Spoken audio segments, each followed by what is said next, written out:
Hello students. आप लोग का एजुकेशन अब चैनल में हार्दिक स्वागत है। मैं क्लास 10th का रासायनिक अभिक्रिया एवं समीकरण लेकर आया हूं, जो एग्जाम में आप लोगों को काफ़ी लाभदायक महत्वपूर्ण साबित होगा। फर्स्ट ऑफ ऑल जानेंगे रासायनिक अभिक्रिया की विशेषता, अवस्था में परिवर्तन, रंग में परिवर्तन, गैस का उत्सर्जन और तापमान में परिवर्तन। रासायनिक समीकरण क्या है? तो रासायनिक अभिक्रिया को संक्षिप्त रूप में लिखना रासायनिक समीकरण कहलाता है।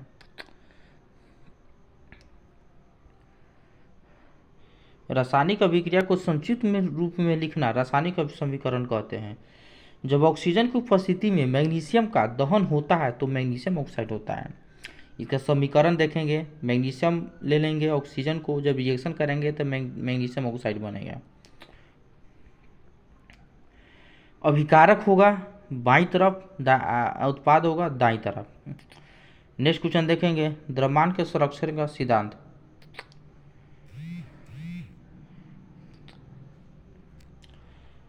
द्रव्यमान के संरक्षण का सिद्धांत क्या है? तो किसी रासायनिक अभिक्रिया में न तो द्रव्यमान का निर्माण होता है और ना ही विनाश होता है।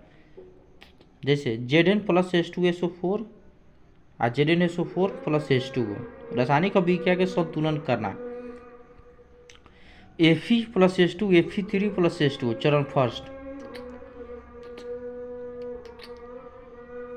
रासायनिक समीकरण को संतुलित करने के लिए प्रत्येक सूत्रों के चरों और एक बॉक्स बनाना है।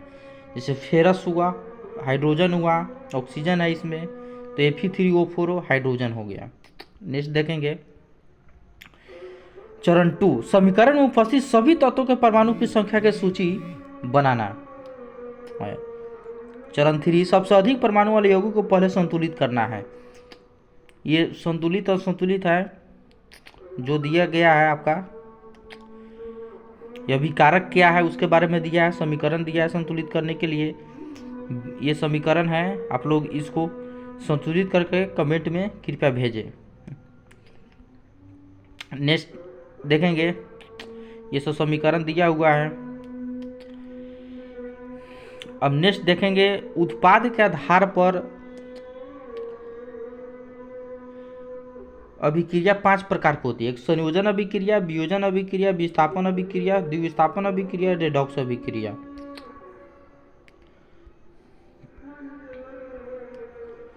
उत्पाद के आधार पर ऊष्माक्षेपीय अभिक्रिया, ऊष्माशोषी अभिक्रिया। संयोजन अभिक्रिया क्या कहलाता है? 2 या 2 से अधिक अभिकारक मिलकर एकल उत्पाद बनाते हैं, संयोजन अभिक्रिया कहलाता है। कैल्शियम ऑक्साइड प्लस H2O तो मिलकर बनेगा कैल्शियम हाइड्रोक्साइड। नेक्स्ट देखेंगे, कार्बन और ऑक्सीजन मिलेगा तो कार्बन डाइऑक्साइड बनेगा। नेक्स्ट देखेंगे, हाइड्रोजन और ऑक्सीजन मिलेगा तो H2O बनेगा।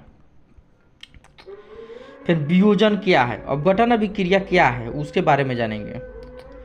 एकल अभिकारक टूटकर 2 या 2 से अधिक उत्पाद बनाता है, उसी को हम वियोजन अभिक्रिया कहलाता है। इसके एग्जाम्पल दिया हुआ है आपका। अपघटन अभिक्रिया में क्या होता है, इन सभी क्रियाओं में एकल अभिकारक अधिक उत्पादन होता है। विस्थापन अभिक्रिया क्या कहलाता है,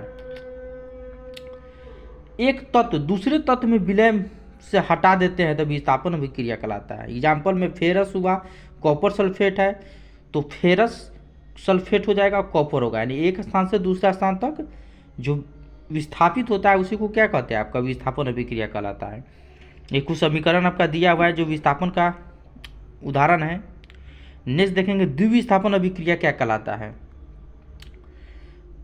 जिस रासायनिक अभिक्रिया में एक या दूसरे को विस्तृत कर देता है विस्थापन अभिक्रिया कहलाता है। Na2CO3 BaCl2 BaSO4 NaCl। इस अभिक्रिया में सोडियम और बेसियम आयनों का उत्पादन प्रदान कर लिया जाता है।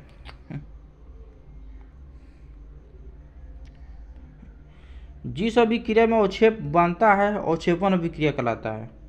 जल में अविलेय पदार्थ अवक्षेप कहलाता है। अपचयन अभिक्रिया क्या कहलाता है।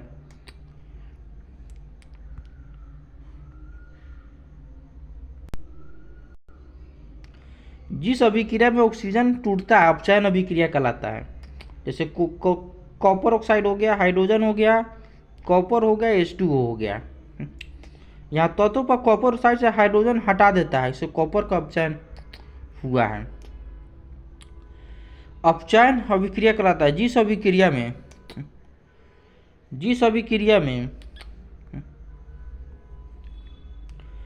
अभिक्रिया में ऑक्सीजन जुड़ता है उसको अपचयन अभिक्रिया कहलाता है।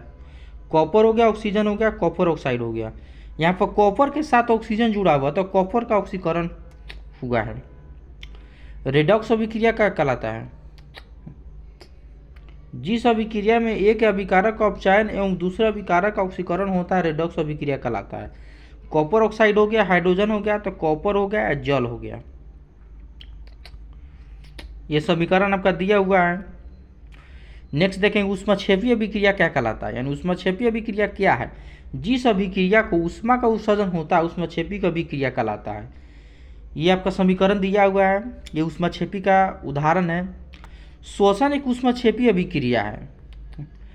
साग सब्जी को विघटित होकर कंपोस्ट बनाना ऊष्माशोषी अभिक्रिया क्या कहलाता है, उसके बारे में देखना है। जिस अभिक्रिया में ऊष्मा का शोषण होता है ऊष्माशोषी अभिक्रिया कहलाता है। जैसे कैल्शियम कार्बोनेट हीट को देखेंगे तो कैल्शियम ऑक्साइड देगा, कार्बन डाइऑक्साइड होगा।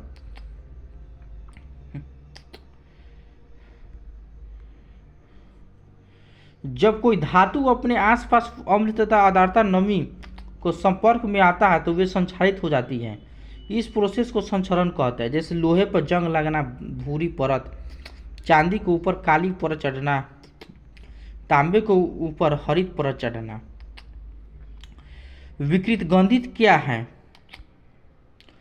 वासायुक्त अथवा तैलीय खाद्य सामग्री जब लंबे समय तक रखी रह जाती है तो गंध एवं स्वाद बदल जाता है, विकृत ग्रंथि कहलाता है। उपचारित या ऑक्सीकृत होने पर तेल या वासा को विकृत गंधित हो जाता है। अपचयन को रोकने के लिए प्रतिऑक्सीकारक मिला सकता है, वो क्या कहलाता है। तो अपचयन से बचाने के लिए चिप्स की थैली में नाइट्रोजन का गैस भरा जाता है।